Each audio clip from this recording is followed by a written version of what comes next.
Hi everyone, how are you? Welcome to the Stage by Stage show live with me, Trevor New. It's lovely to be back. So first off, apologies for not being able to be here last week. It was just one of those weeks at work with the proper job where it just wasn't possible for me to prep the show. And with that in mind, going forward with all the pubs opening and everybody maybe wanting to be out on a Friday night as opposed to sitting here watching me, I'm looking at maybe moving this to Sunday. So for those of you who have views on that, please, if you're watching it live on either YouTube or on Facebook, please type your thoughts about that process. It just would mean that I have a little bit more time to prep for it on a Sunday night. And as I said, there'll be more interaction potentially then, which is the whole point of doing it live, is to get your comments. So if you are watching live on YouTube and Facebook, please comment. It's a little bit different this week in that my guest, Paul Harth, was all set to come on live, and we were all set to record probably a 5-hour special, the amount of stories that man has. And when he told his lovely wife, Karen, who I've known for a while, she had to tell him that there's a surprise dinner for him tonight for the simple reason that he's won a very special award, which we'll get to. So that meant that we potentially high and dry later on, early on this afternoon with no guest again. But we managed to free up a bit of time to record a chat, and it's not the usual safari spec on here of 3 hours plus, but we did manage to fit in about an hour and 45 minutes of a chat and some wonderful stories again. I'm sure there's plenty of people watching this who have met Paul over the years, worked with Paul, and they understand his affinity to the sport, and more importantly to the vast majority of my viewers from the island of Ireland. And so we definitely touch on that. But clearly we couldn't cover everything in such a short space of time of only an hour and 45 minutes. So hopefully not too many of you will be disappointed, because there are some good stories and just a real insight into Paul's life of 34 years at Prodrive. And again, that's something we find really useful. And I hope you'll like it. I think you will.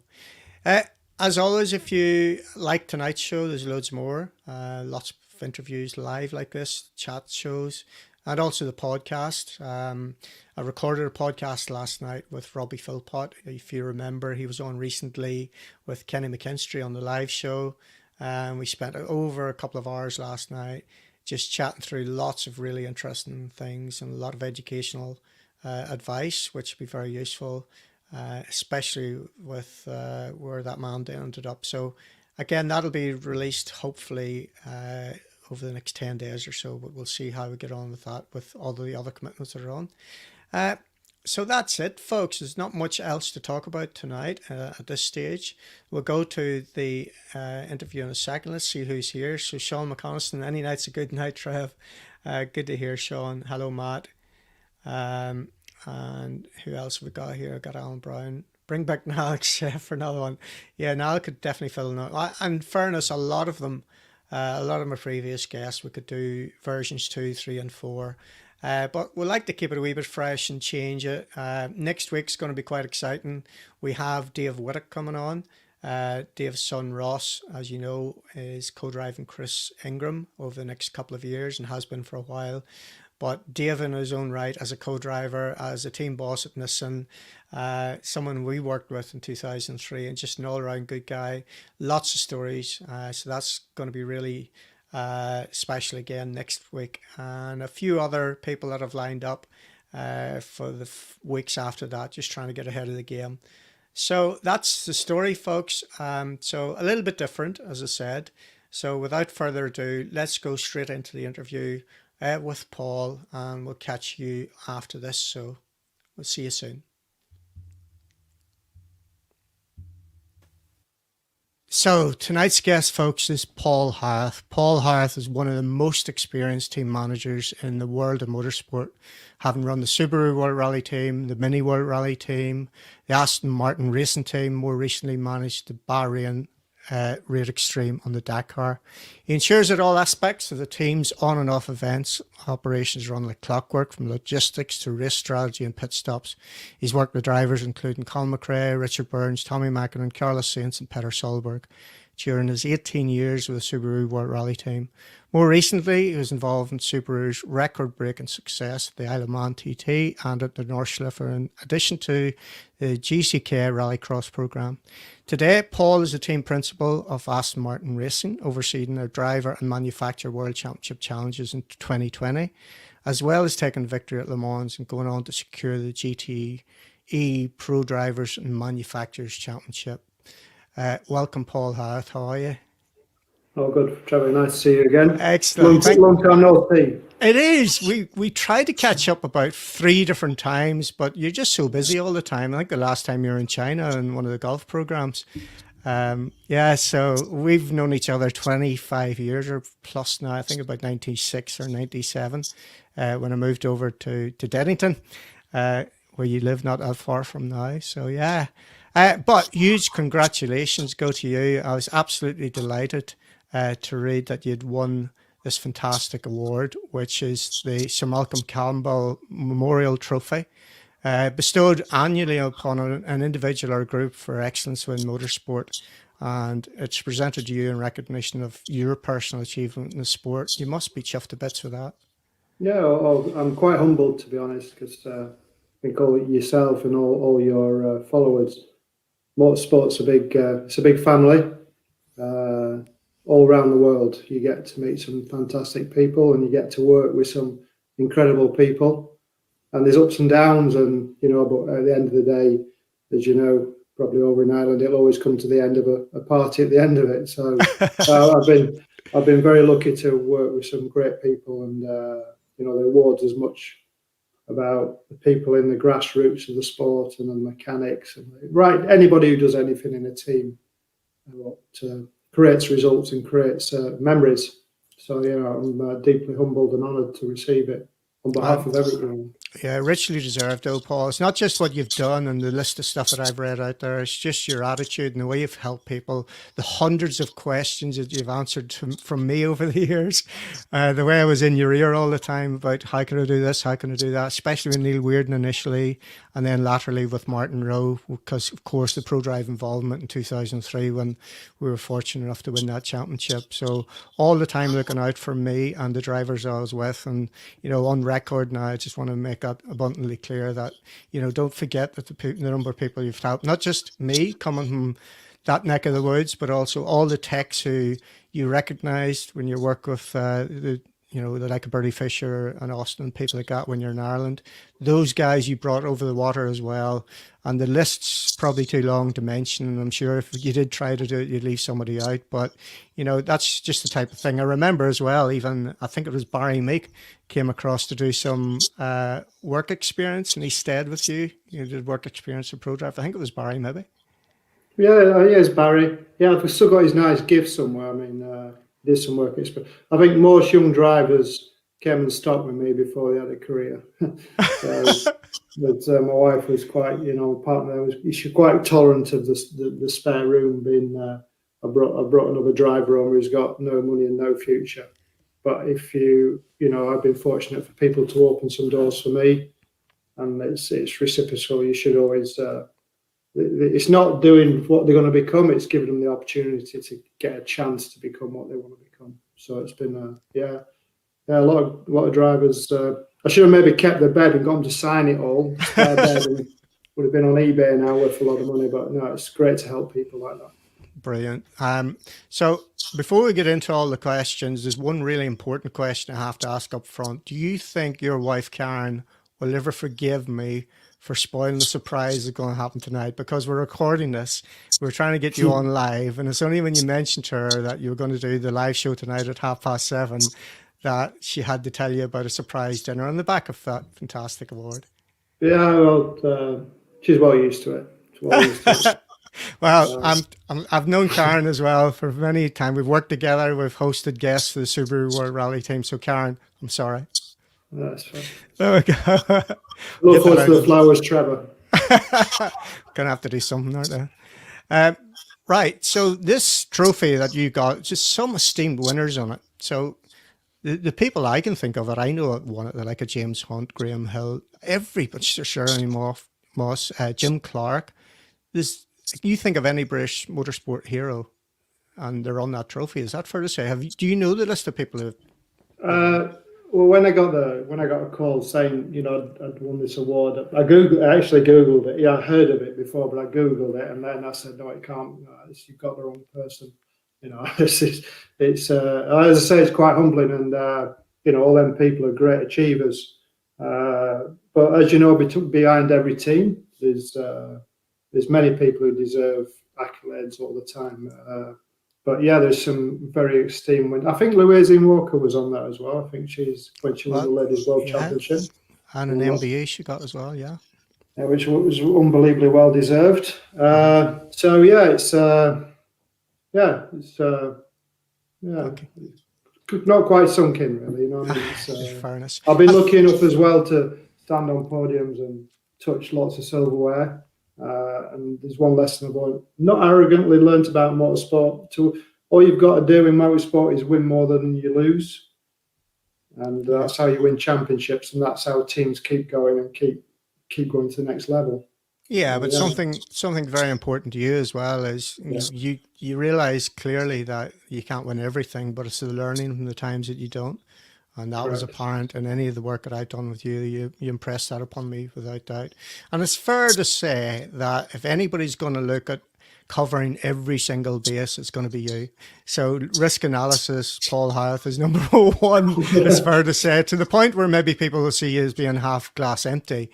But it's not that at all. It's just this meticulous preparation that you want to cover every eventuality, so you've got a plan for it. Yeah. Is that about right? Yeah, I appreciate your comments. Yeah, plan to win, don't plan to fail. Okay. And take it in its just winning in motorsport's about in all the things I've been involved in over many years. You always learn when you walk away, and you always learn to follow that up again afterwards. And experience and Gunter Steiner once said to me, who worked with me for a few years, who's now team principal at Harth. I'm sure you've seen him on his character. Apart from saying, "Oh, fucking hell," which was everywhere. That's good. One of his things he always said to me, he was when I was running the All Stars team, he was a coordinator with me, and I worked very closely with him. And he always said, chocolate is not sweet to make. Yeah. You have to think about that one, but he's always right on that. You feel really bitter when you get it wrong. But the thing is to learn in motorsport and move on and find a way to win. Yeah, brilliant. So 30 years of Prodrive as well, or over, what are we into 32, 33 years now? What is it? Yes, I think after, it feels like 3 months, but apparently it's 33 years. So, Incredible, isn't it? Yeah. And as I say, I've known you 25 of those years, so I've been there and witnessed a lot of what the successes and all the tribulations and the few beers we had. We've been known to celebrate the odd time as well. But along the way, it was always this determination, this drive, as I say, was an important thing. And of course, this link to the island of Ireland. And I think we'll start right the way back at the beginning, and we'll just move forward then from those early days, and any stories that you think would be relevant, because this show is all about telling stories, rally stories in particular. And of course, your love of Ireland, that'll certainly be relished with a lot of my viewers who are from the island, So I think that'll be a good way to do it, Paul, and I think we'll get the stories out as we go through it. So good plan? Yeah, it sounds good. I can't tell all the stories. Some of course, nobody ever can, including myself. So 33 years ago, roughly, and you were around about 33, 35. That was the employee number that you were in. Yeah. So only 4 or 5 in the workshop, and you were there originally at Prodrive. Yeah, there was David Campion run the workshops, and there was back then there was all the guys who were there were some mega experienced people who'd been with David Richards through the Escort days, people like Pete Ollie and Dick Goodman and Nigel Riddle. Nigel Riddle was back in the Austin Rover days with Pond, with the TR8s, and there was so much experience there. and you did everything. First day there, I remember. I was trying to remember when you wanted this interview what my first job was. It was a Corsica prep BMW for the test, straight into it, and then straight off to the test in Corsica. And then you were going with 3 or 4 of you. You weren't going with this colossal team of people and engineers and everything. And if there's a misfire, you were expected to fix it. If there was a logistics issue, you were expected to fix it. The era was just completely different. You learned so quick. If you didn't know, you had to find a way to know. Stuff like the recce's were for 2 or 3 weeks at a time, and you're on your own. So it's you with the driver and co-driver. So you'd be doing absolutely everything to make the recce seamless, straight into rallies. And for many years, I was one of the ones who would go from rally to rally. So you do French tarmac or Italian events and go to Belgium with Duez, or go to World Championship, or you go racing with Frank Sittner. You do absolutely any of the disciplines what was in Prodrive, and your experience was like this. You know what I mean? So, and David Richards is not only an incredible person to give drivers opportunities, which is proven in history. He'd always give the people who work for him opportunity, and just keep you left to right and get you in the right direction. So work hard, get your knowledge. And then as the company grew and opportunities came along, if you were committed to the same outcome as David was, you get the opportunities. And luckily enough, I had so many opportunities given to me. So many opportunities. But again, well earned, not just given to you for no reason at all. The other thing around that was, I remember like drawing service plans and diagrams of service parks, creating road books, all of that, all the typical navigator things that you could do no problem, timing things. Like, again, that's probably in the back of that. So if we go back to originally after David Richards co-drove Ari Vatanen, won the World Championship with Ari, then through Rothmans, they decided that they wanted more involvement. He was the man to control the budget. His background is accountancy. He set up David Richards Autosport at Silverstone, which then became Prodrive, which was then moved to Banbury. And that's when you joined it. Is that fair? Yeah, just as I moved in the building, beginning of '89. And then in '89, I said there's not many technicians. I remember having an interview with David Campion. Mm-hmm. I was working for a team in Warrington called Cobra Motorsport, who were run in Formula 3000. With drivers such as Eric van der Poel, who went on to Formula 1, and Cheezer, who had some great drivers there. And there was a guy who used to, Kevin McDonald from AP. Kevin was used to be on the races. He was at AP technical support and used to spend a lot of time down at our truck. And he was the one who called me and said, "Oh, can you? This guy's they're looking for somebody." And so Kevin McDonald was the one who got me the interview. To be fair, so I remember drove down that night, had an interview with David, and a couple of weeks later, I was walking. Banbury then, it's still a market town, but I think there's 5 colossal supermarkets here now. There wasn't one when I came down here, and there's no motorway or nothing. And it's not that long ago, but it was a new building. It was big. Prodrive was growing, and lots of BMW programs. And like I say, just one rally to the next, or one recce to the next. And I was happy just to do as many events. I was doing probably 30 to 40 events, believe it or not, a year for the first 8 years. Really? Every year? Yeah. Amazing. So, whether it be race, rally, test, or whatever. And then when the customer era became, I was, in 90, I think it was 91, the customer department started, there wasn't a department, it started to grow, but the customer demand, because we were always selling, Prodrive had always sold its X cars, its Porsches, 6R4s, and then the BMWs, quite a demand for them. And as the demand grew and we moved into Subaru, we set up the customer side of the business. And that's when well, towards the end of the BMW, 2 BMWs went to Ireland. Austin McRae was the first one there is. Yeah. I did the first few rallies with Austin. We won in Galway, the first that's next French tarmac championship car. And yeah, for sure. That is a big learning curve doing rallies with Austin. So there's two things there. One is Galway is quite unique in the conditions and everything. Yeah. A car primarily set up for French tarmac going to Galway for the first time. It worked out of the box, which is a surprise for most people. Yeah, I mean, it was soft. There's a few things done. Hi, folks. Just going to interrupt that because we have a special guest all the way from Croatia at the end of the first day in the Junior World Rally Championship. We're very grateful we have William Crichton. Hi, William. How are you? Hi, Trevor. Thanks for having me on. Oh, you're very welcome. It's so good of you to be able to do this. I can see the cars in the background there. Is that Flexi Services ready for? Yeah, I'll try and spin things around here if I can. I've turned my cam off. Yeah, the cars are in Flexi service.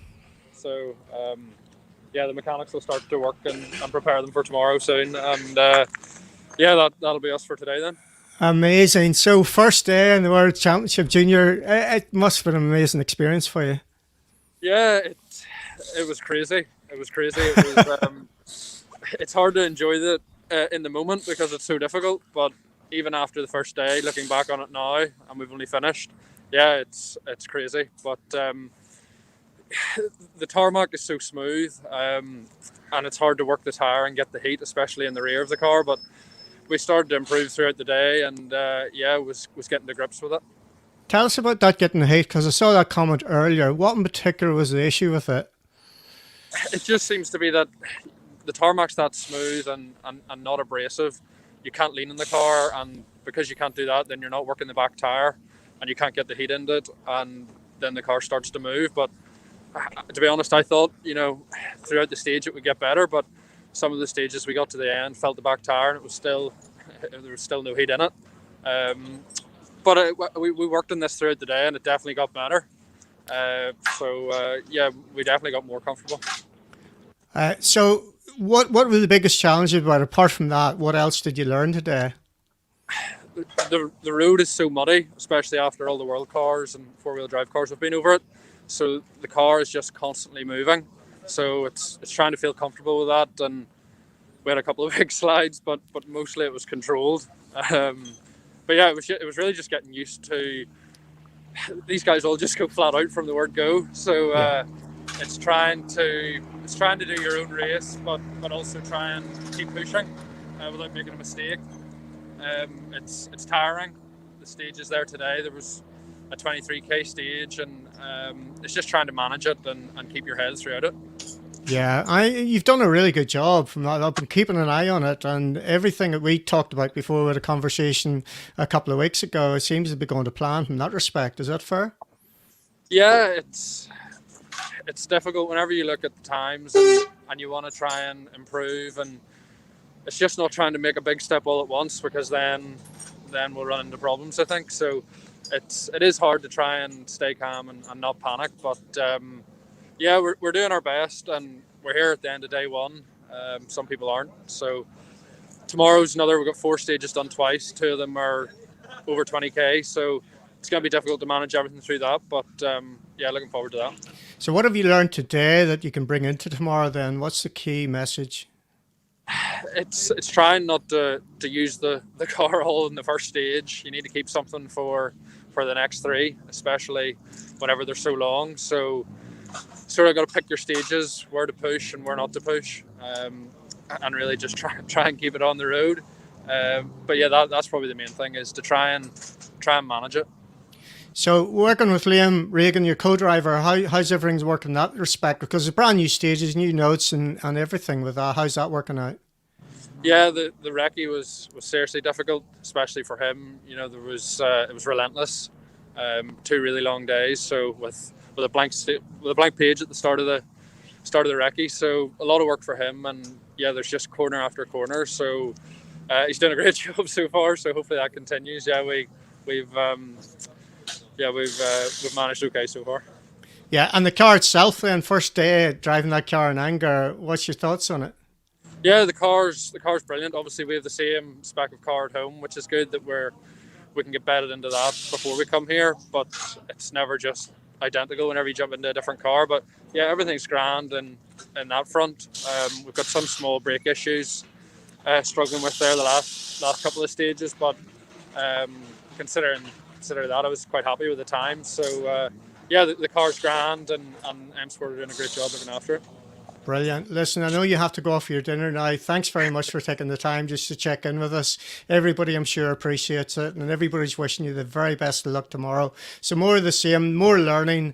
Don't worry about those guys at the front. Let them carry on with it. You've got a year of learning ahead of you, or at least the first part of it anyway. And we're all very proud of what you've done, so keep it up. Cheers, and yeah, all the support's really appreciated. So hopefully we can do another good job tomorrow, and yeah, get to the end of the rally. I have no doubt you can. All the best. We'll catch up soon, William. Thanks very much, Trevor. Cheers. Bye. Cheers. Bye.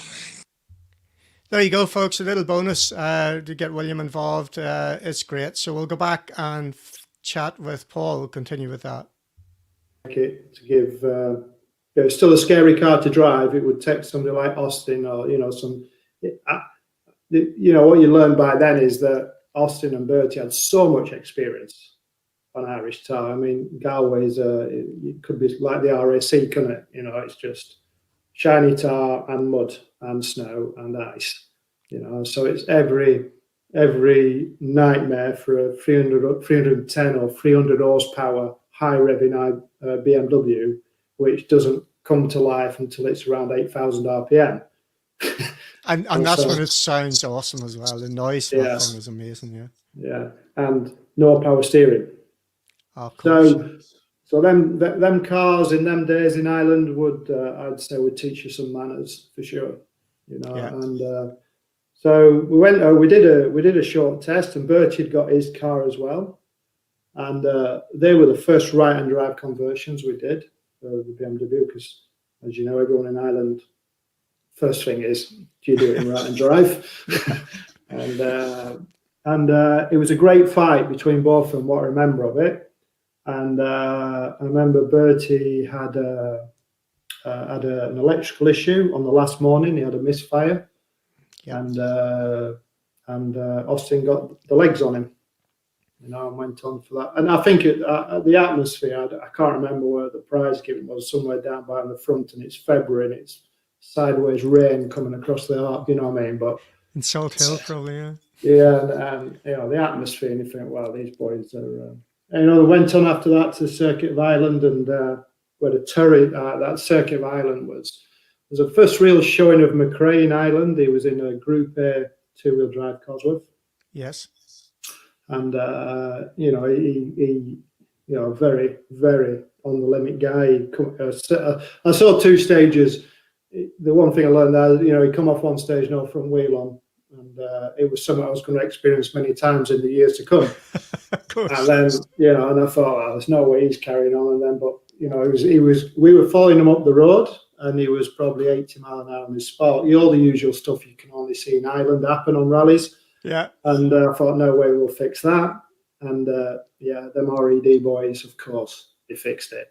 But we had a clutch problem near the end, and we'll change it here, and we'll pull loads of flank, because he finished the rally. I think he was, I don't know if he was fifth or somewhere, you know what I mean? But that rally was unbelievable.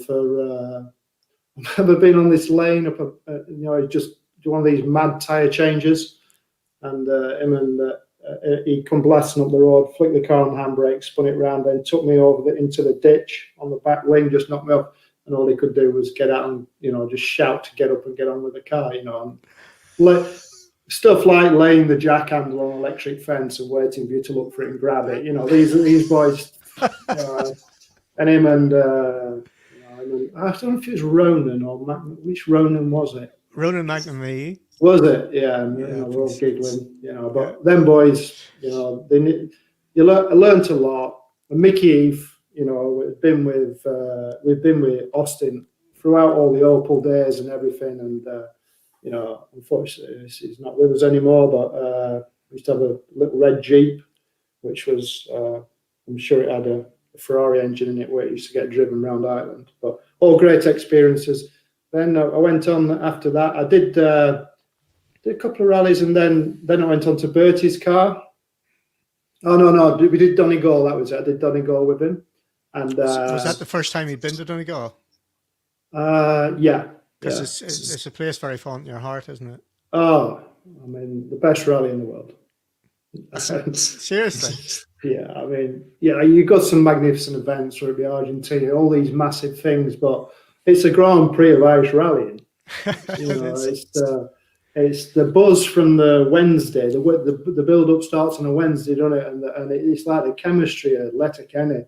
It's on full boil, isn't it? You know what I mean? It's just, and everyone goes up to that cafe. There's a cafe, and voices, yeah. Yeah, they go in there for your breakfast, and all the odds are being put up on the wall there, and you know what? It's such a pleasure to have experienced that atmosphere.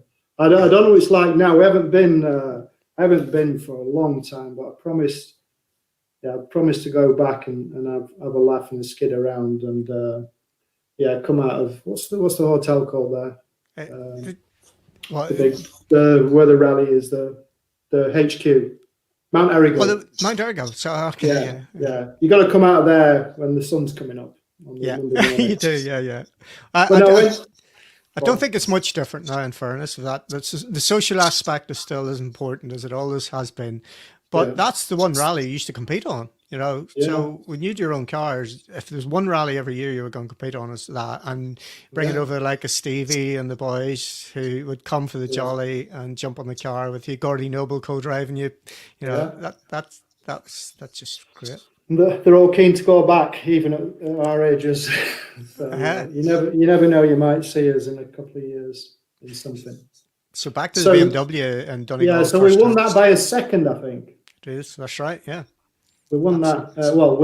Austin won that by a second, and I was really glad of that because I had a whip round before, and they were all laying the odds on. I think that. So yeah, I had 300 punts out of that one. That was. But Mr. Fisher wasn't too happy then. But after that, Austin and Mickey just did the car on their own. So I went on to do the rally in mobility. You know, so I think we did a few, and then we did Killarney with the Russians there, and Bertie was Bertie and Austin were in for the championship. And rear diff fell out of Austin's car.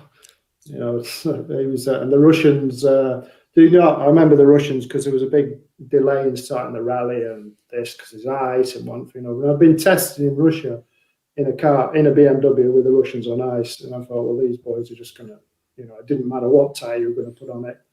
They just knew how to do it. And I think he went over Mole's Gap in the dark 38 seconds quicker or something. I don't know what it was. It was a phenomenal time, and you know, everyone's up in arms. This is impossible, and they got the time wrong and everything. Well, just watch them on the stage and you'll see. But they lost the rally, I think, because they were playing at the fishing harbour. There was a fishing harbour, and they decided to go and play pool in the pub. The Russian boys, and they checked out of service. They checked out late, and that's how they lost the rally. That's the truth behind it. Yeah. So and then there's two brothers who came over. The only rally that ever came to Ireland was the Rally of the Lakes, and it was in December then. That's why it was icy. Yes. So, and ran a Prodrive BMW. So just tell us, how did that come about? How did that deal come about? The Bolshevik brothers were sponsored. They bought. They had a. I can't remember the truck manufacturer in Russia, but it was backed by a big organisation. And he was an ex-ice racing Russian champion. Well, he was the current Russian ice racing champion. And we're going off to do rallies in Europe. And they had a tarmac car. They had the twin car to Austin's car. And they had a brand new gravel car made, which crashed. They only did one rally with them because they had a massive accident in Finland on the first stage in the Thousand Lakes. Wow. Don't remember. So, but then they came back the year after, and I don't know if anyone remembers this, but we went to do a test somewhere, you know, usual Irish way of testing, find a road, put a car at one end and one at the other, and the locals were okay with it. And There's a long bumpy straight, classic. It's just outside. I cannot remember the name of the place, but one car width, classic. I could hear this car coming on full chat. Then all of a sudden, nothing. Uh-huh. It's like, So we give it a few minutes. Tried to go on the radio, nothing. So we'll just go up the road steady, just in case we're going to meet. But up and down this road, we can't see this BMW anyway. So there's nowhere to turn off. Well, I found one jump. It didn't know, nobody's turned off. So the third time back down the road, it could just see over the edge this boot lid. And so we stopped and got out. And it was just like a missile had gone into the ground. It was a bog. It was a proper one. And the car was up to its doors to here in mud, through the screen and everything. And these two Russians are clambering out. And, like monsters out of a marsh. And then the local guy, farmer, come to try and lift it out, and wow, just there. And we never did the rally because we tried to hire a car and this and the other. As it turned out, he'd filmed it, so the co-driver been sat there coming down with his cine camera in his hand, and I think Boris could turn to look at him to smile, and then he'd gone off. You couldn't make it up, could you? You couldn't make it up. But look, I mean, they were safe and not hurt and everything, but I think the pride was well hurt. So you couldn't make it up, or the stories that we absolutely love in this, and I'm sure there'll be a few more of them as we go on through this. Yeah, but that was the BMW years. So that also involved Bertie's old car. Then was bought by Billy Connolly. Yeah, I did a couple of rallies with him. I don't think I went to Donegal and somewhere with him. Ulster, maybe. Maybe Ulster, yeah. Good. Yeah, there it is. Yeah, that's Ulster, I think. Yeah, there it is. Looks like it's had a visit to the scenery somewhere. Just about. Yeah. The one thing about, as you know, we rally, motorsport, there's so many cars you see damaged, and you learn every single time you see one damaged. And every time you see an incident in what's happened on a rally, or a race, especially, you go, how did that happen? And I'm never amazed when something else has happened, So yeah, but I think that car's in Ireland now rebuilt. I think there's never a week goes by where somebody doesn't phone up Prodrive and say, I want to buy a Legacy, I want to buy an Impreza, I want to buy a BMW. I think I've had a call from somebody who's got Austin's car as well. So it's good to see they're still out there. Yeah. Absolutely brilliant. And the Deja Vu events, have you been to any of those yet? The what event, sorry? The Deja Vu. So Plum Tyndall, who you know well, Beatty Croft. Oh, man, you absolutely love them. There's one happening in September in Westport and Mayo to commemorate Aston. So Aston 6 times the winner of the Galway Rally. And all of those old cars are there. And you probably have got a car you could bring across to it as well. So Angus, the reason we met, of course, through Angus Watt. Angus Watt and I went to one in Donegal 2 years ago, and it was the first time we'd been to it. And of course, as you said, in Donegal, the welcome was incredible. So we're definitely going over to it in September. So I'm sure if you got the time, you'd definitely love it. And you literally, from the moment you walk in to the moment you leave, you'll love every single minute of it, and the journey over as well and back in the car that you would have. Or just hire a car over there, whatever suits you. The crack is. It's exactly as you'd imagine it would be, with lots of these cars preserved. So if you Deja Vu, stick it in Google, Deja Vu Donegal, or I'll send you a link to it, and you'll be able to see the type of machinery that's there. Just amazing. And all the legends go, of course, as well. And it's all for charity. Huge amounts of money for charity, literally tens of thousands of euro. We did it, so it's just a win-win for everybody. So yeah, I've educated you about that. That's good. And Biddy Crawford and Plum will be very happy to have you there, no doubt. So that was BMW days, and then we sort of moved to legacies in Ireland. But what else is going on at Prodrive at this point then? Because the legacy introduction and the Colin side of things and the legacy, that was 1991, of course. Yeah, I was doing the British Championship with Colin. I remember doing the first rally with Torkland, which he won. What about him back then? Because you clearly know about talent, and it was obvious from the start that Colin was going to have the talent. Like, nobody had to look for too hard. You watch him in the Sunbeam or in the Nova, but the crashes as well. So what was your thinking back then? Because DR clearly invested in him. He did for a number of years. But what about the early days, and what were you seeing? Well, I think back then, just being on the cars all the time, wasn't involved. Not later in years involved in selecting drivers and doing all these things, but working with him or has been one of the team and everything. I think Colin was the first new generation. All the drivers around then had been around the game for a long time. Very established, very settled in, safe pairs of hands. Very rarely damaged cars. That's why when somebody comes along and starts damaging them all the time, it's a bit unique. So it was pretty locked out for many, many years in England. And then if you think back before that, a lot of the era of that generation was a bit like when Colin started. They were making mistakes, and the likes of Harry. So it was like a revision of Harry, I would imagine, when Colin came along. And and he had the biggest thing with Colin, what I noticed, and you noticed with all these champions or potential champions, is that they have an unbelievable ability to reset when something's gone wrong. Uh-huh. They don't dwell on it. They move on pretty quick, and they can reset within, unbelievably reset. When I mean unbelievably, I mean you've got drivers who have to really work at it. And they've got to do loads of testing, loads of practice, got to check the notes 100 times. And you've got them who can just sit in a car and go. Yeah. And he was one of them. And it didn't matter if it was 6 a.m. in the morning on a test, he was going to get on it, or it was midnight or whatever it was. And he had an hunger regardless that he was going to win. Some drivers didn't quite have the same.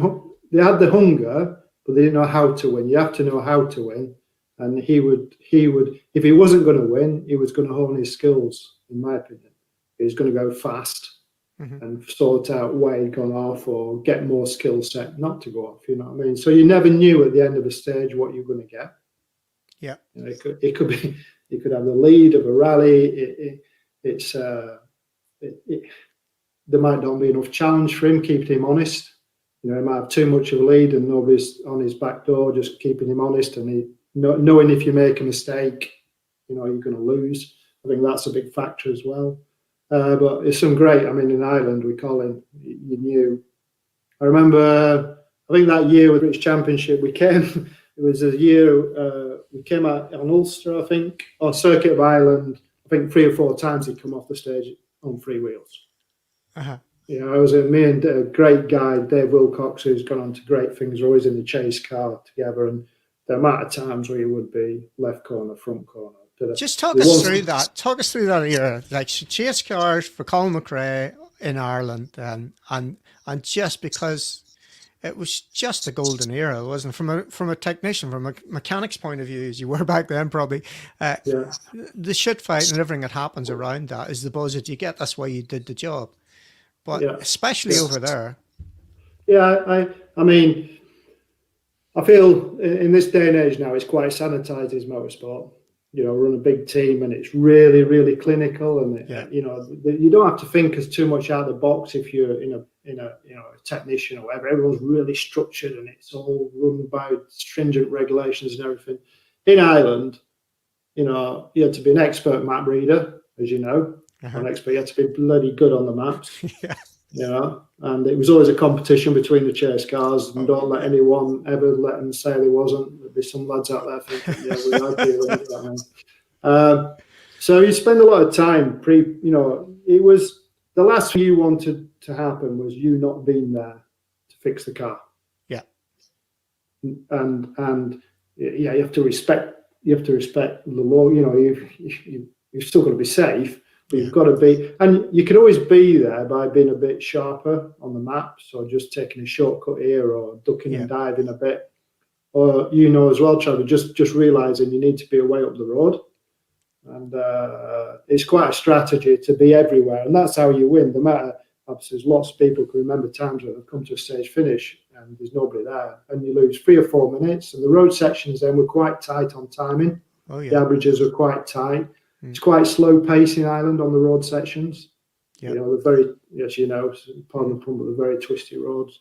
So, you know, being there and putting the car on the right tyres, you know, the tyre strategy, you know, the tyres were everything. You know, you're going to drop 30 seconds on the wrong tyre. Not having the right suspension, you know, not only fixing the car, but making sure the next major service, you were sharp enough to have the bits back in because you're pretty sure you might need them again. Yes. Yes, Especially with Colin. You know, so I remember, it's so like with Colin, I mean, we came out of Ulster one morning and out of Belfast, the park firm used to open at 4 a.m. or something. There was a service by Finlay's. Yes, on the road, on some road up there, and we came out of Belfast. I mean, and Dave Wilcox, me and him in the car, and we had troopers then. I don't know if everyone remembers, there were Rothmans on the side, and Colin starts having to go on the brakes in a straight line at high speed, fatal, because you were just going to load something up, especially in the transmission. And the Achilles heel, which we fixed quite quickly when we knew it, was the input shaft on the Legacy. And we just come onto the M2 motorway. Yep. Collins, and I'm going to try and get on the radio time to back out of it and leave the brakes. Don't, because he's obviously going to go and have a frigging good go that morning. You know, Saturday morning. Yeah, he's going to, and big black lines up the motorway. And I'm thinking, try and get on the radio, tell him not to. And then all of a sudden, car just pulls over to the left of the motorway. Get out. I've got no drive. Yeah, he brought in the input shaft. So we decide, you're quick thinking, we've got a gearbox, so we decide the motorway, do we throw the gearbox in or push it to service? You know what I mean? And then we didn't, anyway, so we decided we're going to push it to service, 46 miles, whatever it was. So we get Stuart, starts pushing him up the motorway. So the first thing we pass is the police. And they used to have and they looked at us and put the thumb up, and we're trying to back away from the back bumper. We're not hanging around. So they just smile at us, and I'm just got past them and started laughing because you think, you know, Colin's on the radio going, "Did you get that?" You know, I mean, just all and then Jimmy passed us, and we moved over, and we're still trying to get to this. And then Jimmy, I think he was in a Sierra or something. And he looked at us and gave us this, you know, because he thought we were mucking around. Yes. You know? Well, that's what Colin. That's a trick of Colin's all the years. You drive along, mind your own business, and can bang from behind. And you look in the mirror, and he's laughing his head off, you know. So. Anyway, we got to service, put a gearbox in, but then he had another problem in the next stage. So, but yeah, I mean, them things. I mean, you can't do that anymore, can you? But that Legacy was an incredible tool as a rally car when it first came on the scene. So, you know, and everybody talks about the farmer's car. I remember being in Australia in 1986. I think the guy was called Barry Lowe, who was cleaning up in the RX, you know, the original one in 86. And there's 2 or 3 in the Australian Championship. And I thought, wow, this is some car. And then all those years later, so just talk us through how the whole Subaru thing came about then, for those that don't know. It started the same 91. I think David would be best to give the full story on all that, but you know, I was more. But no, it came about as what I can remember as a limited program to start with when they developed the car, which grew in momentum very quickly within 2 or 3 years. As into model, you know, I don't know if anyone really knew how big it was going to go. You know, I was just on the cars and everything. Certainly didn't know. Then you didn't. You just, you know, you didn't know how big anything was going to be. Programs were coming in and out. Manufacturers were withdrawing. But I think. I think what I'm getting at here is, did you know when you were building that car it was going to be that good? No. No, when you know, it obviously had all the chemistry to be right. You know, it had on paper. I was looking at the proposal just a few weeks ago. I was showing David Lapworth, said, "You remember that short document you did all them years ago?" So you look at it on paper, all the pedigree was there to be done. You looked at the opposition, the Mitalansi and everybody who'd been doing it. They were 7 years into four-wheel drive and turbocharged competition cars, and their cars were works of art. And you see Mazda come along and go. Toyota was spending considerable amount of money on trying to develop a car. So the first rally we went to, Acropolis, which was a real wake-up call. He's just said how things change in motorsport. The shakedown was Marco Len and Kiki, me, Steve Wilson in a van, and David Lapworth and Ian Morton, and we went to do the shakedown. It's for a World Championship rally. Now, what is it, 60 people? Yeah, I don't know if it still is, but it certainly was up until recently. And it's colossal. These teams are colossal, and I think we went to a stage just outside Athens. We're going to meet Marco. Don't go in the stage. We went there. He went off on the second corner. And you're there pulling it. It's just like, hang on a minute. So it's just quite a baptism of fire for a team to grow on, isn't it? You know what I mean? But it grew into how big it was going to grow. It's unbelievable. Yeah, unbelievable. From what you started off with. Yeah, and the customer market, how that grew. I think it was Kenny was the first one to get an impressive 1992. Legacy, sorry. Yeah, 92 in Galway, and he won first time out on it. Yeah. Yeah, and Caliber car, that was it. And, it was, yeah.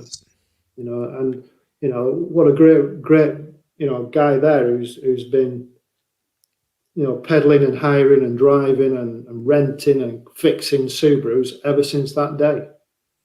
If anybody knows anything about Subarus, it's Kenny. He's lived and breathed every single model. There's not one model the guy hasn't touched.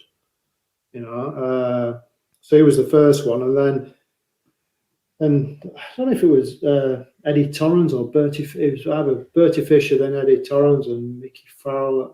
All these people who Mickey Farrell. You're right. Yeah.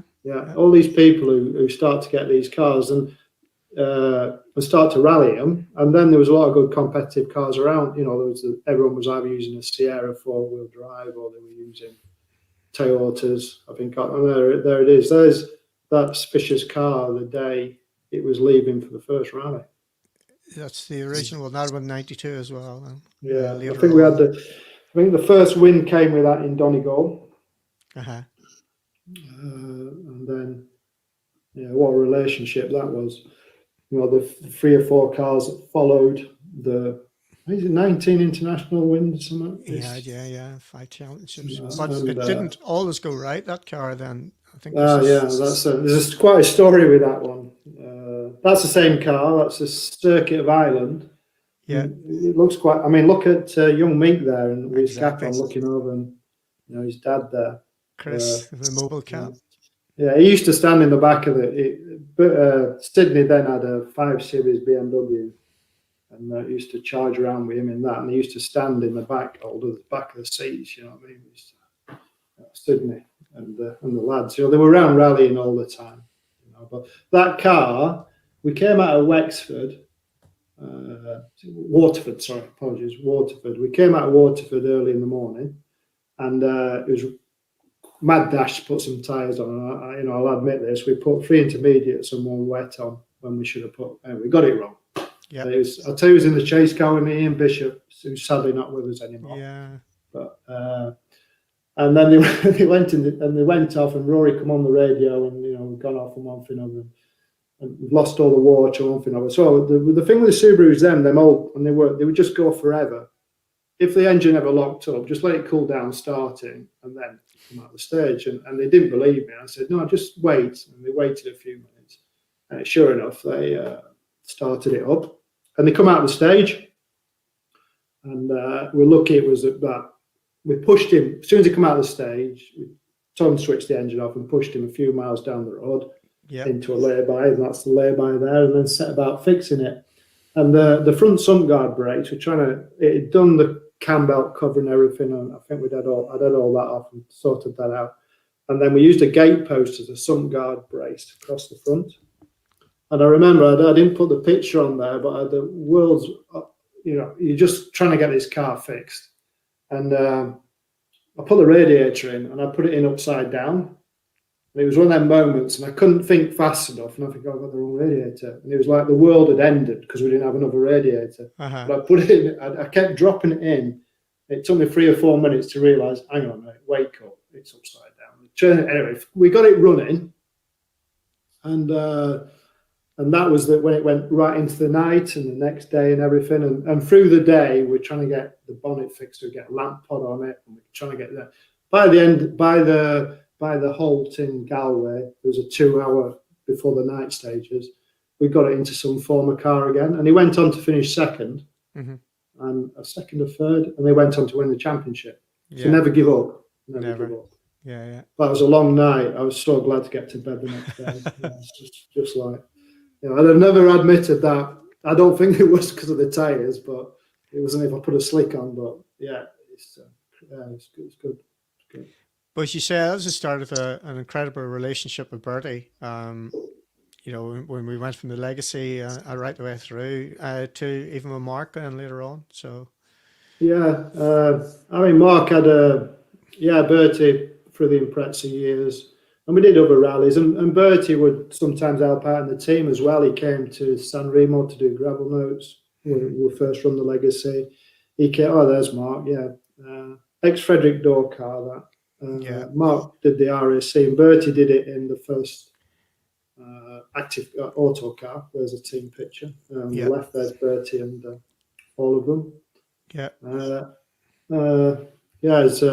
It's a great rally. Great to see him as I think Bertie was 17. So he just wanted to be there with Mark, and Mark had gone through Nissan Micro days, Nissan, and then he'd gone to the Seat Cup, and then it was clear that he was going to go into the World Rally Car era. And I still think, bless them, if they were still, if he's still here today, he'd have rallied everything that come out of Prodrive. He would have, no doubt. So just talk to us about Bertie, because clearly Austin and Bertie, two different people, two different characters, and what made Bertie so special? We know about the business acumen that he had, that he brought to the rally, and vice versa. So, what else about Bertie and Rory? Bertie, like a highly accomplished engineer, and a very deep thinker. There wouldn't be a lot of chat. There would only be chat if it wasn't to his if he wasn't satisfied. He'd always take a lot of time after an event, even if he'd won it, to figure out what we're going to do to make sure we win the next one.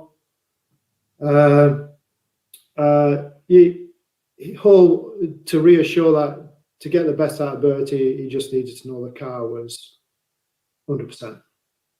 He didn't need to know much else. He just, if the setup was the setup and everything else around him was there, and the tyres were always there what he wanted, and if there was an issue, it was always fixed. There's a magnificent group of people around him at all levels. So when you think of and drivers do need comfort around them sometimes to make them really, to be reassured, to take away any self-doubt. So Kieran, a great sounding board. Not about driving, but as a person. Sydney, massive history. The mechanics, Robbie McGurk, Wesley Emerson, Ian Bishop, Cuddy. I can't remember all the lads. I don't want anyone to feel bad. I can't remember all the names, but there's some great people around him, and even down to who was in the motorhome. And I remember once, he said, "How can we get the tyre quote?" We had a tyre error on one rally. We just didn't have the right tyre at the right time. That's what I need to repeat. We need to get better communications. It was the days before mobile phones, and even when mobile phones come, it was tricky service, weren't it? So you couldn't rely on it. Oh yeah, of course. So we invested in a van. He had a van with a repeater in it. You know what I mean? There you go. And and do we need a chase car and a top up tyre van? Yes, that'd be brilliant. As we're using them to top up, and it would leapfrog between. There's just one van which nobody ever saw, which was making sure that the chase cars had always the right tyres in. If we'd used them or we'd run out, so all that side of it was just taking that next step.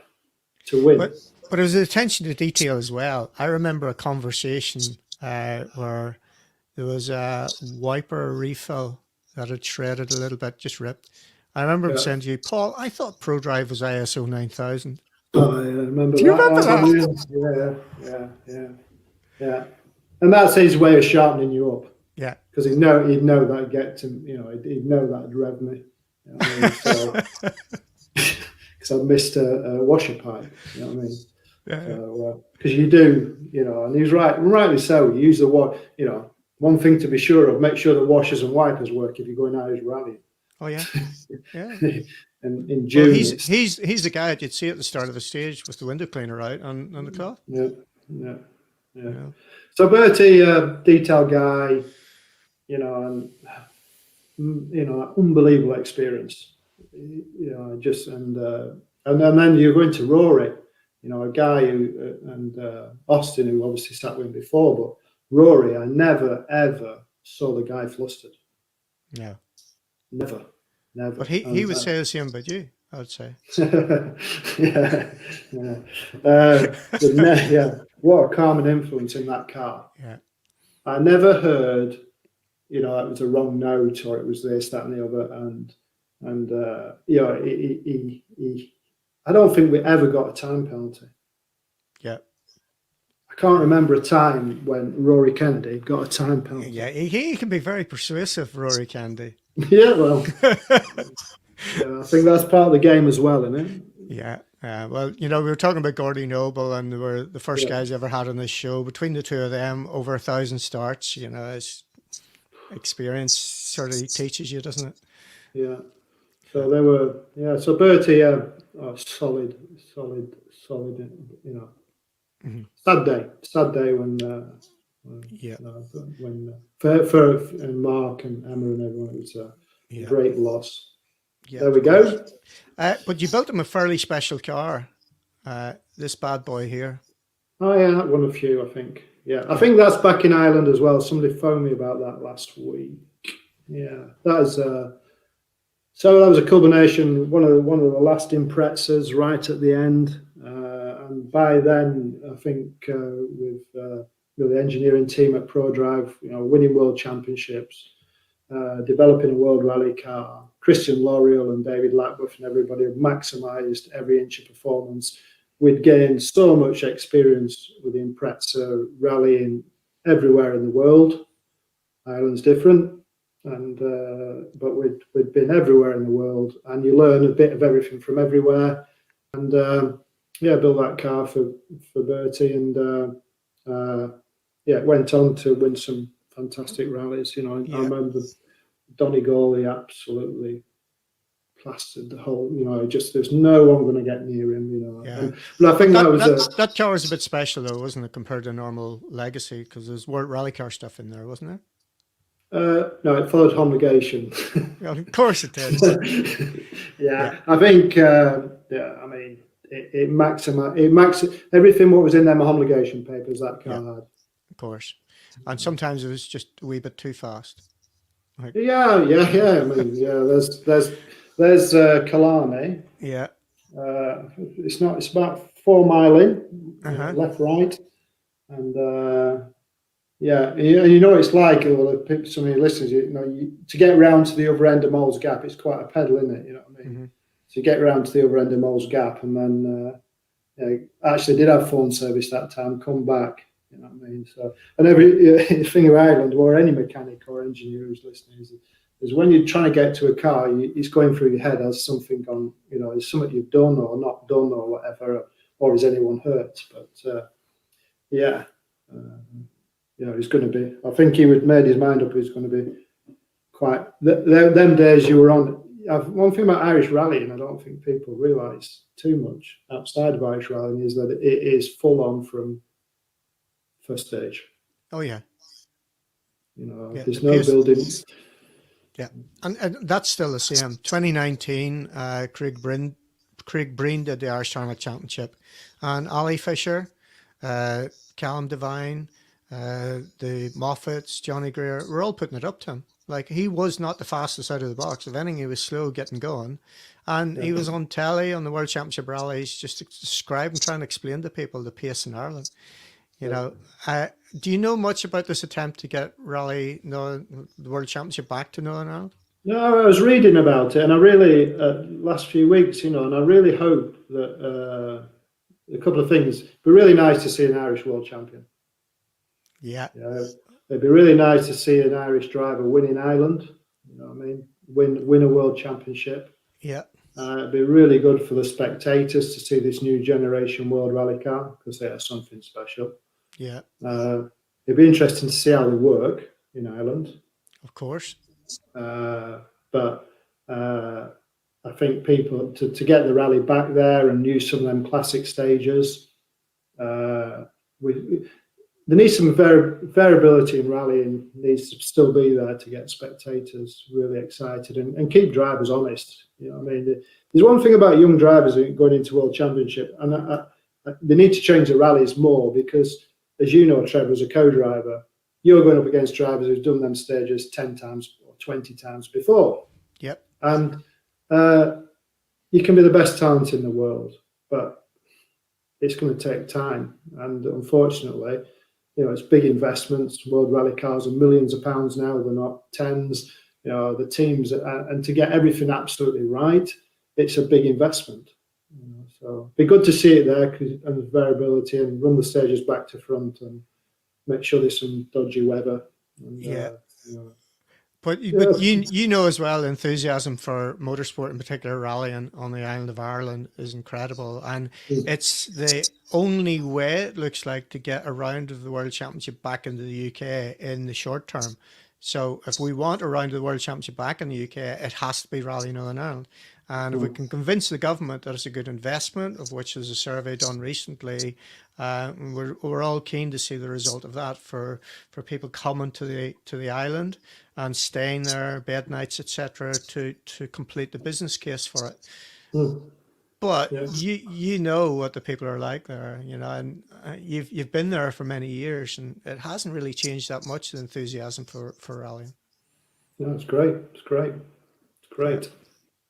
Right. Hope you get it. Hope you get it. So talk to me about these 2022 cars then. Have you been keeping an eye on that at all? I know you're busy with the race side of things and raid and all things. Do you know much about the hybrid regs and what's proposed? Yeah, we've you know, Prodrive, you know, it's not, we want the objective and always ambition is to be involved in the top level of motorsport. So whether it be Dakar, whether it be World Endurance, Le Mans, whether it be hybrid technology, I mean, that's where the world's going, and that's where we have to be. So, you know, we're starting to operate cars in them arenas as soon as possible. We follow the regulations quite closely, and David Lackworth works very, you know, he's still highly contacted in the FIA, and every time new regulations are printed, we you know, released, we follow them and work out, can we attract a manufacturer to be involved?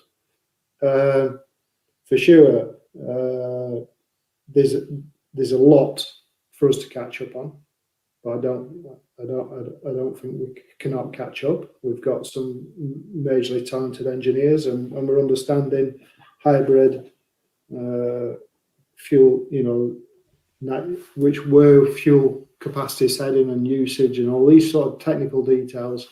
So can we find a manufacturer to get us back there? Who knows?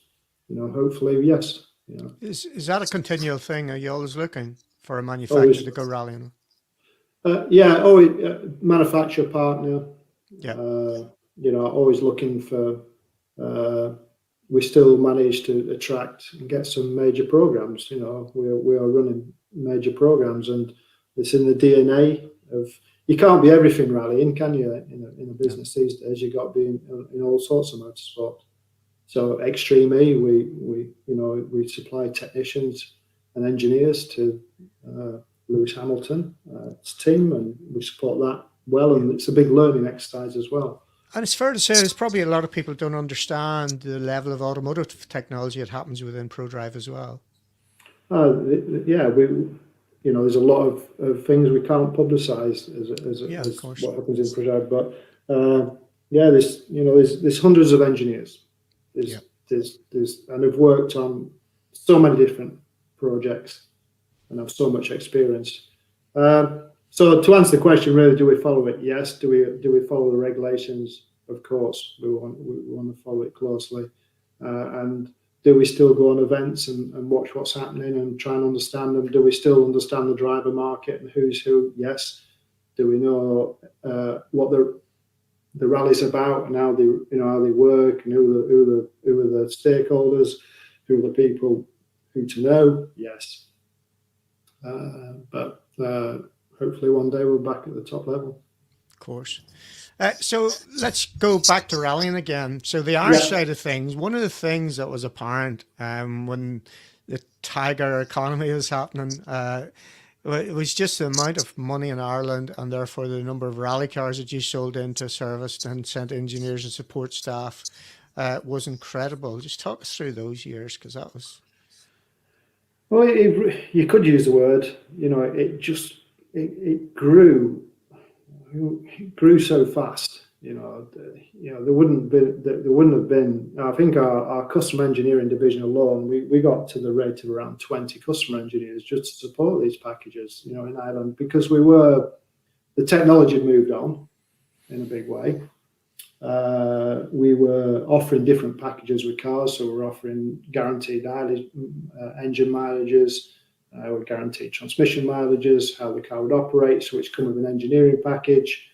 And some people were running 3 or 4 cars of their own, and they were out every weekend, so which invariably leads to a lot more services, a lot more parts. I would say Ireland was the biggest world rally car market to us in the world, or anywhere in the world. When you count down the list where world rally cars end up, it's normally Ireland, Italy, France, Scandinavia. Scandinavia sits around the French mark. And subsequently, if you selling ex-works cars into them other zones, they invariably get bought back into Ireland after us. We didn't envisage we'd be building brand new cars for sale. It was always recycling cars. And when the regulations changed as well, I think the market got supported, because as the regulations changed, we were only allowed to build so many factory cars and operate them in the year, so you couldn't release them as quick. But I think the last time I was there, it was a long time ago. It's probably 6-7 years ago. When you're watching, up to 15 Subaru World Rally cars doing Donegal, where did this come from? I forget the number now. I think it was 22. Oh, there's even higher than that. They're up into close to 40 at one point. World rally, so that's Subarus, of course, but world rally cars in general. It was crazy times. Yeah. I was in a meeting once. Somebody said, "Oh yeah, it was like 22 cars running this weekend." And I think, what world? It's unbelievable. But it's been great for everyone. I think we delivered a package into Ireland that was. I don't think anyone should underestimate what it's like to drive a world rally car down the road with no grip. Okay. So, the people who were buying them, to be fair to them, whatever level, had a good level of talent. What about the poor souls that had to sit in the passenger seats of them? Yeah, well, they're the heroes, aren't they? But I was watching somebody, even at our level, in Top Motorsport. Sometimes somebody will put a video on in the office. Have you seen this guy? What is he called? Frank Kelly, is it? Yeah, Frank. He's been on the show recently. Yeah. Has it? Yeah, he needs a medal, that guy. But his daughter's a co-driver. That's it. Yeah. What a motivator! Yeah. What a motivator! You don't want to get it. And there's another guy in with him. I've never heard somebody motivate a driver as much down the stage. But there's some great co-drivers as well, because you've got to be, as you know, Trevor, and all the co-drivers listening in, you've got to be pretty sharp to call them notes out on that stuff. Yeah. And you don't want to get them wrong in 6th gear, do you? In a sequence of eight jumps and whatever. So fair play, and they really enjoy it. I've never not heard a more it's the world of excited co-drivers in the cars, isn't it? Oh yeah. I remember you saying that. I remember being Prodrive, like, and Lappy'd be there, and you'd be there, and Al McGuinness or somebody would say, "Have you seen this co-drive? Do you know who this is?" And they'd show me the video of it. It's just hilarious on some gravel stage, and it's fun. But that's what it's about, isn't it? It's that fun. We forget that sometimes, don't we?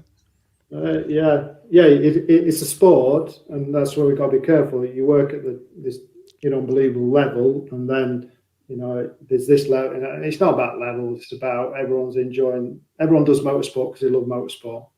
They love, especially rallying. They do rallying because they love it. It's worse. It's worse than any form of can't use the word drug or whatever. It's in you. Once you've got it, it's hard to get rid of. Yeah, it is. Yeah, it's an addiction at the end of the day for a lot of people, and a lot of people have spent a lot of money on it because of that addiction over the years. And that's their call at the end of it. But so go back to Ireland again, just briefly. Any stories off the stages that you can actually tell? any celebration party, bits of crack? Even you competing on Donegal. I've never not been to a bad presentation party. I better just leave that in there. Yeah, there's not even going to be a book on that. I mean, I'm sure some people listening have stood at the bar in Letterkenny with Yuck Hodgson or people like that, and Trek's been phenomenal, and or been around when Andrew Nesbitt's won Donegal, and it's going to happen. Or it's funny. It's just like the rally's full crack. And then the event afterwards is full on. And then Monday morning, it's like a hard reset, isn't it? Everyone's like, "Boom, it's all right. We're on to the next one."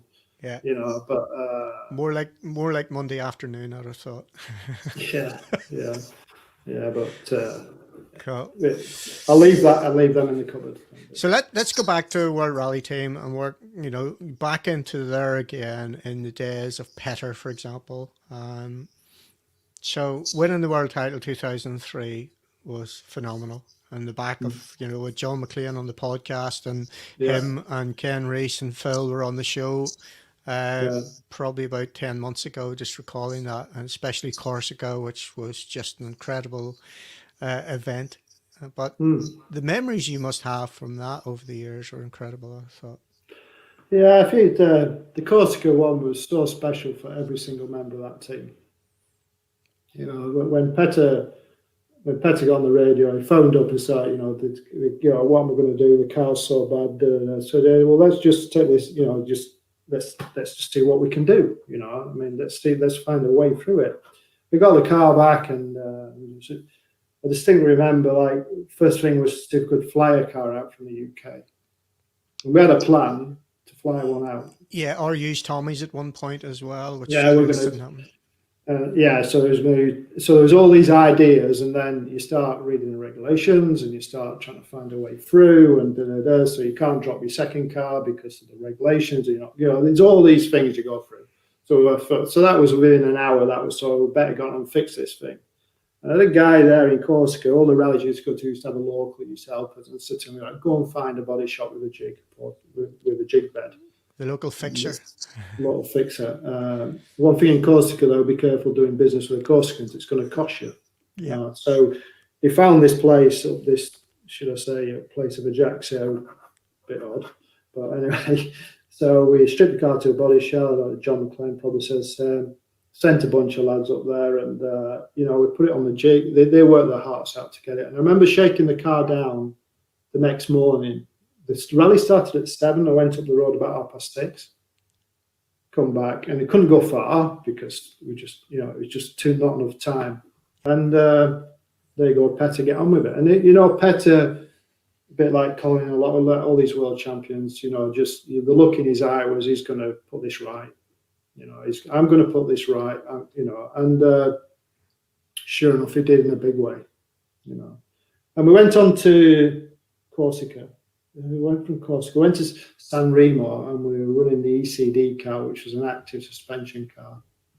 And it run out of petrol a mile from service on the way in. because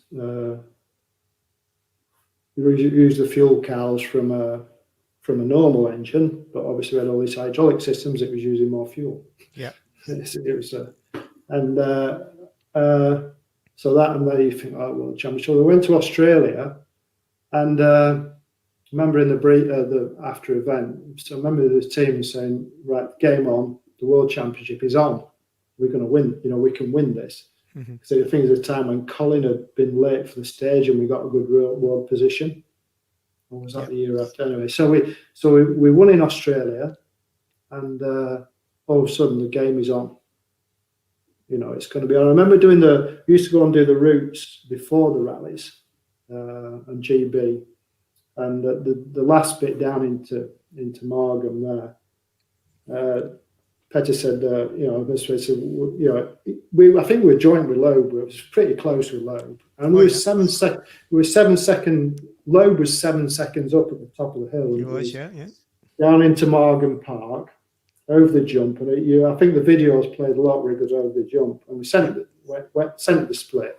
It was already Petter had already got in his head that last down a little bit was where he's going to that's going to put us on the line. Yeah, and he did it. He took 14 seconds, was it? Yeah, from the top it was to the bottom. Extraordinary time. Yeah, and I think you if anyone's been down that last bit of Margam into Margam Park, there's no way he did it. Yeah. Because through it's just the laurel bushes, especially where Richard went off as well. Yeah. So we hit the gate post in 2001 in the All Stars. Yeah. It's tricky as hell.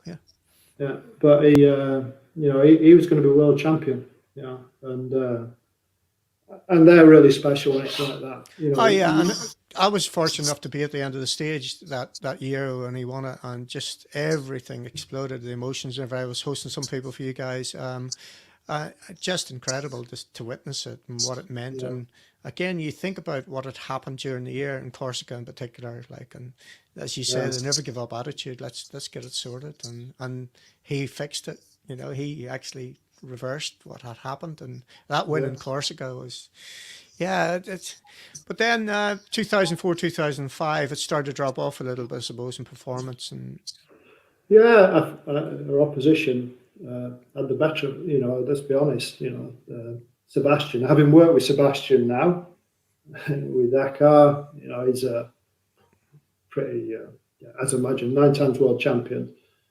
He's a pretty special guy. But so what have you noticed with working for him? What makes sense now that you've met him and worked with him a little bit more? A single focus on everything. He doesn't like any noise around him. And I always notice about Sebastien. He's everything around him is locked out.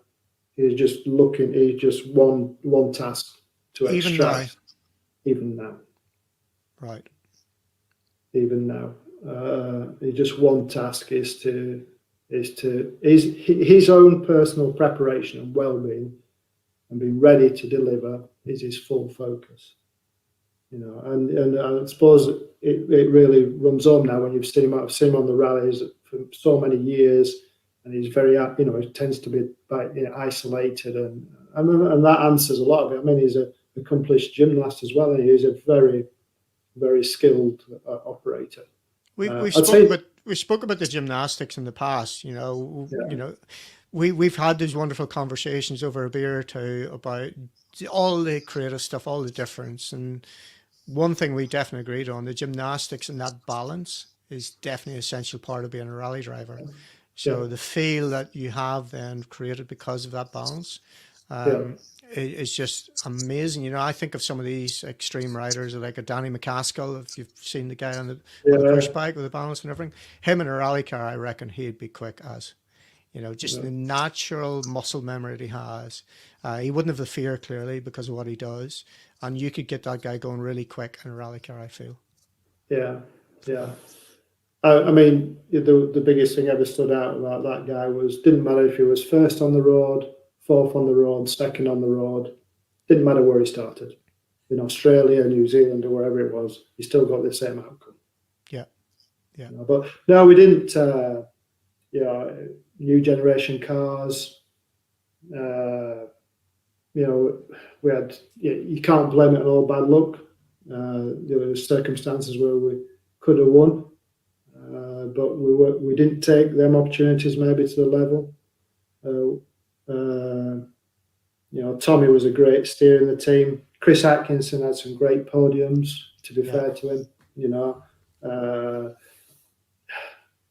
It changes. It changes. I'm trying to think of the right words to cast my mind back 15 years ago and think what it was like. Would you do something differently if you approached it again? Yeah, you probably would. But you were out at the sharp end back then. You were team manager. You were involved in the FIA. So a lot of stuff. I was head of operations and on the events. I was covering most of it. I had some great people to work with. We still had some, like some of the engineers now have gone to massive great things. The caliber of engineers that have come out of Prodrive. Well, when you think they're like a crikey, Yeah. So Simon Cole now, like high up in the Mercedes side of things, and engineering. FX. He led Volkswagen to, what was it, 5 or whatever world champion. They're all these great guys. Christian. Yeah. I think it's somewhat staggering. I think the Mercedes team, even the mechanics, I think 30% are all Prodrive. So you had to get a lot right back then, because I think it was an era when a lot of the teams, everyone got really sharp. All the opportunities disappeared. Mm-hmm. And the rules tightened up enough where it became service parks and everything. So if there's any opportunity, you're out. If you got something wrong, you're out. I think the S14, the last generation, first event, second in Acropolis. The following car, which was an update, was a 15. I think that would have brought us closer to actually, look at how Citroen fell off the perch. Yeah, of course, yeah. Even with all the best drivers. Uh-huh. So you only need to get 5% of it wrong and you're done. What was your take on that? On the Citroen and how they got the 2017 car so wrong? There's a lot of makeup in a car, isn't there? The engineers will tell you that we'd move to a lot more aerodynamic definition. Whether the engineers were endowed with the drivers, whether the drivers were endowed with the engineers, whether you could get the chemistry exactly right. I'm not giving you a 100% direct answer because you're not involved. So it's really complicated. And Chris Meek's term, I think it's quite appropriate. It's complicated because we don't know behind the scenes. We don't know the politics behind the scenes. We don't know how the team works. And French teams clearly work different to UK teams, etc. There's lots of things going on. But as you said, from where they were, every single product they brought out won from the start. You think of the Zara, the kit car Zara was something special, and then moving right the way through and just fell apart. Now, the Zara range is such a consistent car. Mm-hmm. Always did what it said on the tin. No matter what rally it was, it had a similar level of performance, whether it be tarmac or gravel. Yeah. And which created really, like staggering reliability. Mm-hmm. Staggering. Did you ever see a Citroen stopped on a stage with a mechanical issue? Yeah. Did you ever see a Citroen? But did that put pressure on you guys? And surely questions would have been asked: why is that car so good? And why is it so reliable? Well, when you work for a manufacturer or run a manufactured team, number one is reliability and consistency. And because, something fairly, you would get, if the rally car's failing, public perception could be that the road car's not reliable. I do remember getting a thing, from when Petter's steering wheel come loose in Greece, customers thought there was an issue with steering wheels. Really? Yeah, I see. So reliability, performance is obviously what wins. If you win, people maybe forget about the reliability. Well, there's as many people watching reliability, and not only it's your customer base as well who actually rally them. heaven forbid, if you have a problem and you don't fix it and it moves on into your customer cars, which you've delivered. Yeah. So, but I want to talk about safety as well, because I remember the Mini in particular, talking to Lappy about the Mini and the levels of cockpit, let's call it crew safety, that went into that car was a new generation on the back of a lot that had been done back then with Professor Sid, and Robert was involved in it, which Burnsy originally was that conduit, if you like. Just talk us through the build of that Mini, and then we'll talk about Mini and that side of things. Well, first of all, safety. Unfortunately, we've been in motorsport. There's been some unfortunate accidents. So safety working groups, which David works very closely with, and we all work closely with, work very hard to take the sport to a safer level, especially on impact. The Mini, David created an engineering team, Paul Eastman, and all the design team, Paul Doe, some great design engineers,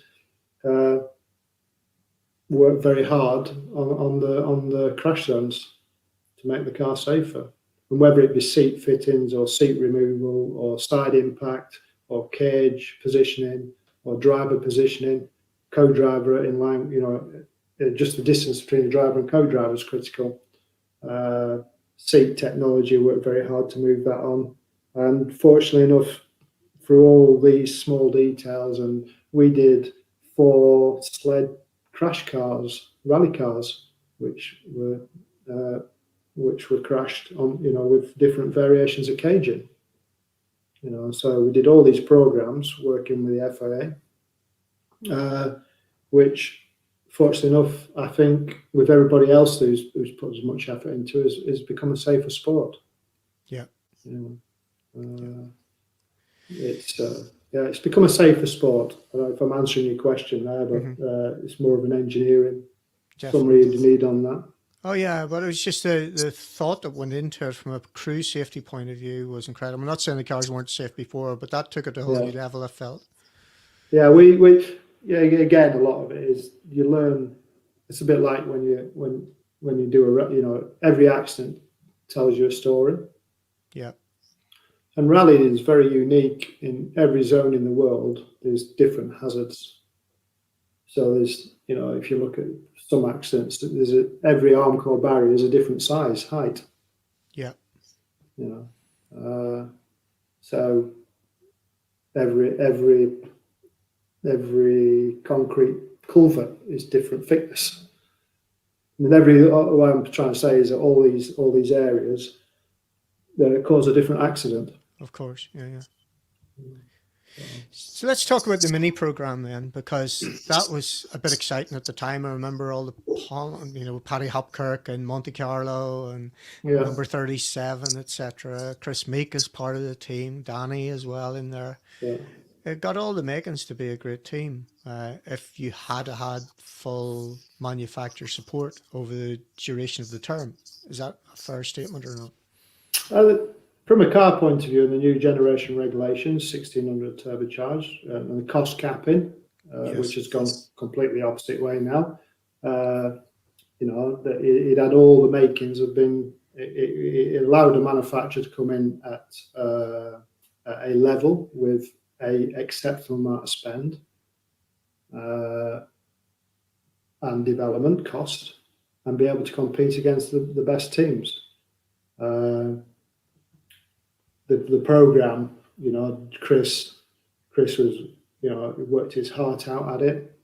Danny Sordo was unbelievable. I was my first part of that program was involved in the customer side more than anything. Yeah. Campbell Roy joined as team manager for the first year.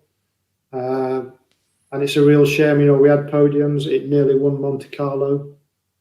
I think it's back to that. If you've got to win more than you lose. Yeah. Would it have gone on to be a world championship winning car? I think it will have done. We're on C generation at the end. It's 01A, which is the model number. The car was just getting better and better and better. The drivers were getting more and more experience on the rallies they were doing. Danny was, he could deliver. He's still delivering today. What it would have been like with the new regulations, nobody can say. Yeah. The new regulations changed everything. Would we have a team and Prodrive had the capability to make that car a winning car? Of course it would. Yeah. But I think we built 26 cars out there. I think the customers have had good use out of them. Derek McGeehan still runs them in Ireland. I think he's got 3 or 4 of them. Yeah. But now the new generation, the R5s took a leap. The R5 is beyond what a so-called world rally car was then. That's how quick it moved. Yeah. Would more manufacturers come in if it kept like that? I don't know. Okay. Yeah, it's different. So Chris Meek, you mentioned there, like me, you're a huge fan over the years, especially the relationship you had with the family. What he went on to achieve was phenomenal, to win 5 World Championship rallies. But like me, you're probably a frustrated fan at times. So thoughts on Chris and what he achieved? Well, I take my hat off to anyone who rises to that level from the beginning. Not only, like Chris is a highly qualified engineer. He's got a degree, and he's very professional and everything. Have you got any more of an insight of that aspect of it, or how that contributed to his overall performance? Have you got any? Yeah, well, I think I think he could be taught. He would be able to hold his own. He worked at M Sport as a designer. He did. So he did alongside Christian. Yeah. So he had a lot of credibility, and he actually, so many drivers nod their head when they're talking, and they're not actually understanding what's going on. So he had that side of it, and I think maybe that is sometimes with engineers that doesn't help sometimes, but that would have given him, when he has to fix the car at the end of the stage, he's going to fix it. When you're talking to him on the telephone about a technical problem, he's going to understand it. When they're talking to him about the development of a new car in the future, he's going to understand it, and he's going to be able to contribute good feedback. But not only that, I think to come from, how hard it is to climb that hill to become. Everyone who goes rallying would love to be a works driver or co-driver, and so I would. Regardless to what's happened in the latter years, to get where he was and to be a paid driver in the biggest factory teams in the world, well, what an achievement. Yeah, incredible. Yeah. What an achievement. To be, if you said if you'd asked Chris 15 years ago, are you going to be a works driver for Citroen? Or when Sebastien Loeb was driving, he'd be beyond his wildest dreams. I don't know if he'd say that, but I'd imagine he would. To have Sebastien Loeb as a teammate. Yeah, and beat him. Yeah, exactly. And beat him on the stage. Mm-hmm. So to go to Finland and blow away the Finns on their home event, mighty. Yeah. And I don't know, if you've been down the stage, anyone who's not been down the stage in Finland, just watch them in 6th gear down them roads and just see if you can keep up with the notes. Yeah. So it's staggering. Just unbelievable. Unbelievable. I remember sending him a text after that rally. just like mind blowing. Yeah. Mind blowing. Yeah. So I think he can be very proud of what he's achieved. I'm sure all drivers never want to switch, put the helmet up. Yeah. But what he's achieved to date, and he's trying to. I saw him with Dakar this year going in the side by side. He's going to reinvent. He really wants to get in the top level of that, and he never give up out there. So I think he'd be quite good at that. Yeah. Definitely. Yeah. Once he, and just his approach to learning was really interesting to watch this year. He was doing a little bit on Instagram, and feedback I've had from others of what he learned and how he went about the job. As you can imagine, it was just like all geared towards eventually winning Dakar? What do I need to do? Starting off in a buggy and then build it from there. But let's talk about Dakar then, and Prodrive in Dakar. Yeah. What an incredible result to finish fifth in the first event out. Yeah, I mean, well, I just, something completely new, something completely different. Last year, unfortunately for all of us and the rest of the world, and nothing's bigger than COVID. Yeah. We were due to start testing and start build back in late May, early June, and like everybody, we had to close the operation down to ensure everyone's well-being, and that was let's make sure everyone keeps well first. And I think a lot of people are doing that way. The design team continued to work from home. There's a small group of us in getting ready for production, and we started, the first build in June, and the jigs arrived. We had all the making of the frames, and then we had a whirlwind of trying to find where to test, how to make the rally happen. Is it going to happen? Is it off? Is it on? Having trucks built in Germany, MAN was closed down. There's all these little hurdles, but versus COVID, it's nothing, because it's so we found a way through it all. We got all the equipment made, and we had to do the test program, a very, very compressed test program out in Dubai, which was only 2 tests over 5 days each test. And we did some in the UK, so we did a lot on the proving grounds here. But then within a week, we're flying the car out there, and it's trial by fire. You're straight into 300 kilometre. You need to do 500 kilometre stage. Yeah, exactly. A whole world championship rally in one stage. Yeah, not touch the car, and you do all these things, and you've got to bring a group of mechanics together. You've got to bring a group of drivers and co-drivers together. You've got to bring a group of logistics together, because it is a massive logistics exercise, and you've got to make it all work. And then the 11th hour, they start the flights into Saudi. Yeah. So we had to charter a plane to fly to Bahrain, charter a plane. Gulf Air Partners did a brilliant job to get us there, and quarantine and do all these things. There's all the stress on the team of all this, and then now we can go rallying. Now the rally starts. And very interesting, very different. I've been to South America, to Dakar there twice, and it's a lot different than that. Yeah.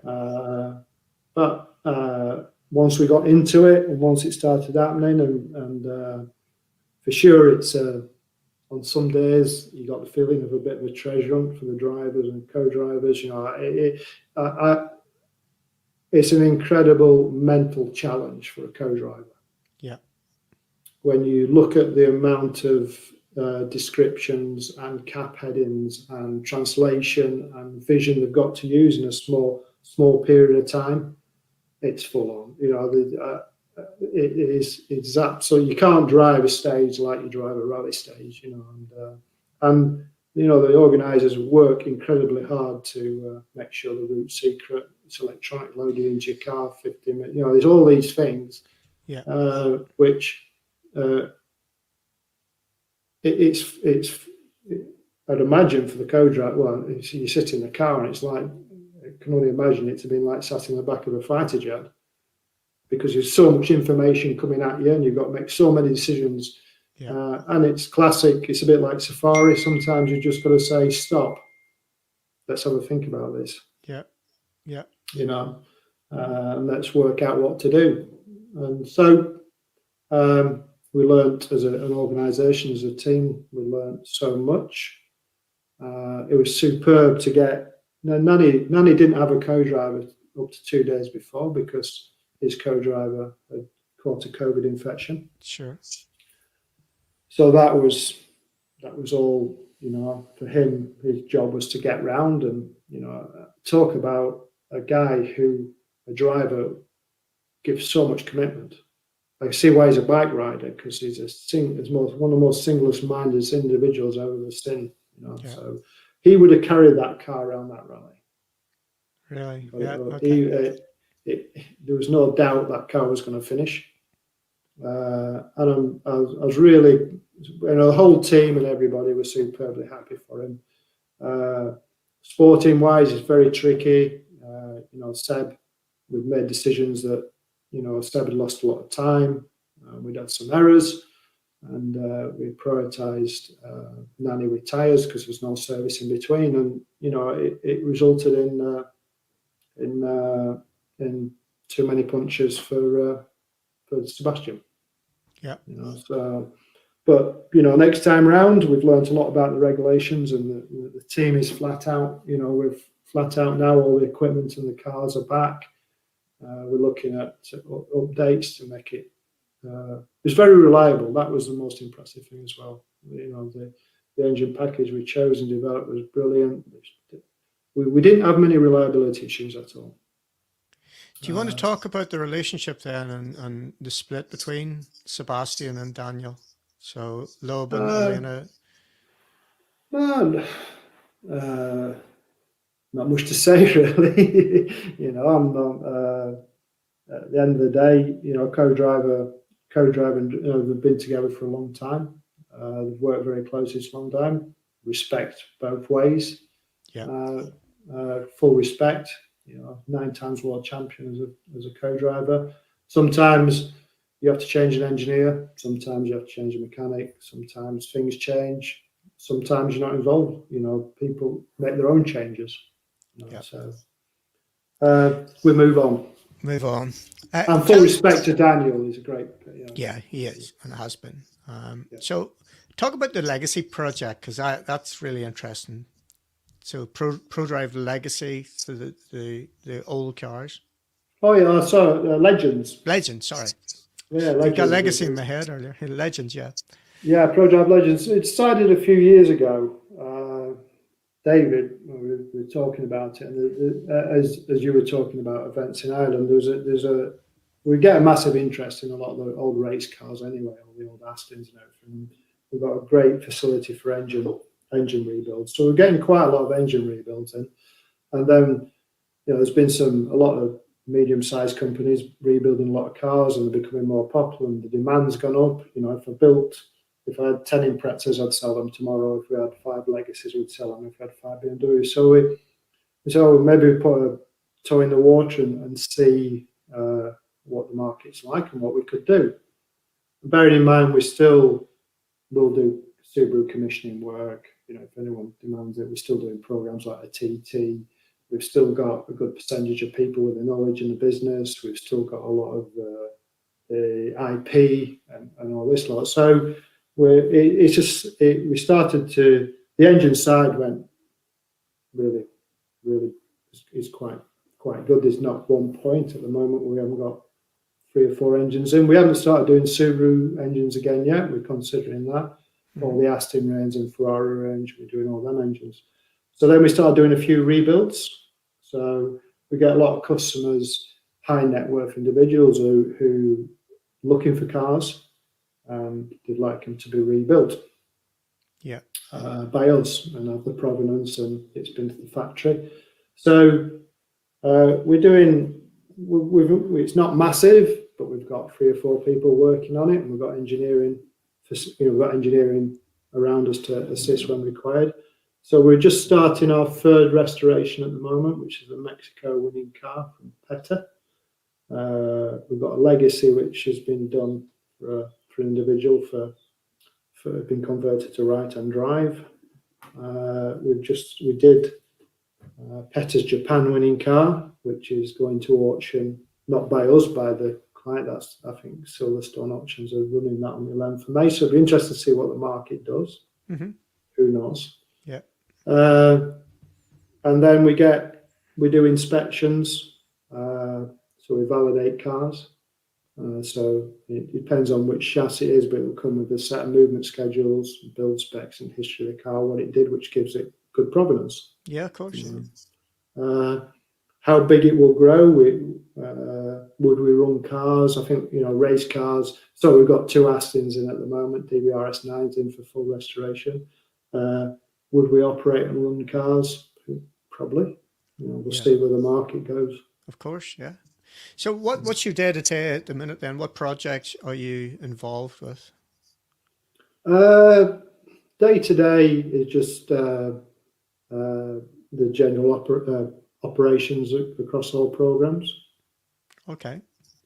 So day can be really varied. At the moment, I've spent, because we're just, let's say, reviewing everything Dakar, but I'm spending a lot of time on Legends because we've got a big backlog on inspections and rebuilds and everything. So it's quite a lot of time spent on that. A lot of people things, a lot of talking to drivers. We have a big stable of race drivers. So the day's really varied. You still enjoying it? Yeah, no, it's lucky and enjoying it. Yeah, I wake up in the morning and I'll be, I'll be happy. I'm happy standing on the side of the racetrack. I've been fortunate. I've been given a lot of opportunities, to work with a team to win Le Mans.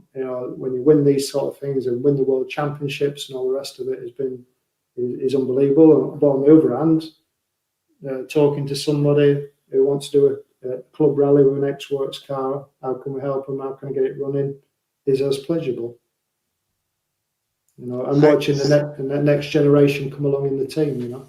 Yeah, I remember 20 years ago sitting or having a beer with you in the Deddy Arms, and we were chatting about Paul going down to the coast in Dorset or Devon, I think it was, and getting himself a little workshop and building his classic cars and get away from it. Yeah, hasn't happened yet. No, could be close. Fair play. You earned it anyway. Right. I don't want to leave today without hearing your thoughts. So there's lots of young drivers watch this, young co-drivers as well. And some of the advice that you gave me, the current up-to-date advice for those guys, I just want to hear Paul Harth's guide to becoming a World Rally champion. So just 2 or 3 thoughts that you think would be useful to him. Yeah, so becoming number 1, gain as much experience as possible doing anything. So if you can't co-drive, go and coordinate. If you can't coordinate, go and do the tyres. Yeah, or go and help the marketing people, or help the event organisers, or go marshalling. Yeah, so ultimately you're learning something every single day. Number 2 is always analyse post-event how you're going to do better. I'm always self-critical. It doesn't come easy, but to anyone, highlighting where you can improve and take the next step. Yeah, and number 3 is never be scared to try something new. Okay. Yep. So whether it be going with a different driver, whether it be changing, if it's a driver changing, listening to people changing his driving style, doing a different rally, focusing on different aspects, changing part of the team as a co-driver, changing your notes, going sitting with somebody who's been and done it, and taking feedback and learning from them. Most things in motorsport have gone wrong in the past, so there's always a lot to look back on the history, a lot of research. So again, it's all about the number 1 message is it's all in the detail. Yeah, and that's the ethos in Prodrive, right down to the color of paper clips. I remember all those years ago, and how everybody parked their car in the morning. But it's those little details that are part of the makeup of the people who go there. And and the other thing that I always add is don't be afraid to ask people for help. And in my case with you and a lot of the guys in that organization, it was just invaluable. And I think part of it was because you did give me advice. For me and Neil, we'd go off and do it, we'd come back, we've done that, what else can we do? And I think certainly that's a key piece of advice for me over the years. I've always been happy to ask people because nothing's going to come knocking on your door. you got to go out and find the opportunity. Then you've got to do something with the opportunity. And on the back of that, you'll build relationships. People will appreciate that you're determined to do it. And there's no excuse for hard work. You've got to do the work as well. That's it.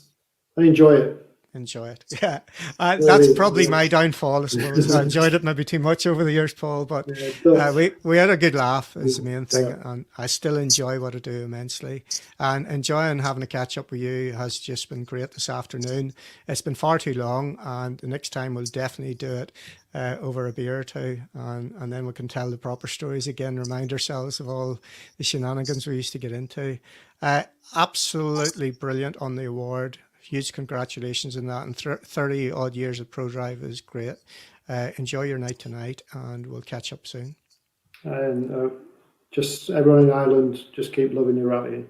Yeah, and you were talking about some people earlier on. I was talking to Robbie McGurk at lunchtime. He said, say hello from him. So, you know, there's just so many people that you know in the area. And I guarantee you, we recorded this in the afternoon, but when this goes out live, the number of messages will come in, and we'll get you a copy of those. We'll get you logged into Facebook, maybe through... I don't do social media. I know you don't do social media. You don't do social media, of course. All right, well... Take care, Paul, and we'll catch up soon. Thank you. See you, mate. Cheers, bye. Cheers, bye. There you go, folks. That was recorded this afternoon, as I just said. Paul was all set to come on live tonight and answer some questions and do all of that. And unfortunately, well, fortunately for him, he's got a lovely surprise dinner lined up by Karen, his wife. If you heard at the start, then I apologise profusely to Karen for spoiling the surprise that was going to happen tonight. But he's just a top bloke, and I was delighted to get him on and to pick his brain about a lot of things. Clearly, there's so much that we couldn't get to. I wanted to give you an overall flavour of the 30 plus years that he had, with a sort of swing towards Ireland and his love of Ireland and the rallying that he enjoyed over here. It came through loud and clear, particularly his love for Donegal. And I hope you enjoyed it. I hope you found it useful. And as I said to you at the start, if you were in, I might move these to Sunday night now, just simply because I know certainly in England everything's opening up, and on Friday nights people might be far too busy to come and watch a live show. So we might move it to Sunday night. Again, your thoughts on that, if you can send me an email or just stick comments in, or whatever way you want to do that. Email is dead simple. It's info@stagebystage.com. And just tell me your thoughts, so I'll do what the majority want to do. As I said before, if you want to follow any of the shows, have a look at the live shows and the podcasts, feel free to do that. Particular podcast that seems to be getting a lot of traction is this one from Robert Reid. Sports psychology is not something you only turn to when you've got a problem. For me, it's performance psychology. It should be something that you are exploring all the time. I remember in the early days saying to Richard, how do you want the note thread? When do you want the next note? And he very helpfully said, a millisecond before I wonder what it is. Your network might be good, it might be fantastic, but it can always be better. It's also about being interested and doing your research. One of the things that my sports psychologist taught me was to look at opportunities to get every benefit from every situation. And I actually said, God, that was close in there. And Richard's like, which bit? I said, that big gate post. And he burst out laughing. He said, it wasn't a gate post, it was a giraffe's leg. So just be careful of those giraffe legs as you go about your business, folks. That's it tonight. Next week, Dave Whittock on the live show, 7:30 next Friday night. That's going to be good fun. As I said, top co-driver, certainly with Per Eklund, team manager for Nissan over all those years. And he's just a really good storyteller, so I'm looking forward to that one. Enjoy your weekend. The rest of us left if you're watching it live, and we'll catch up with you then. Cheers, folks.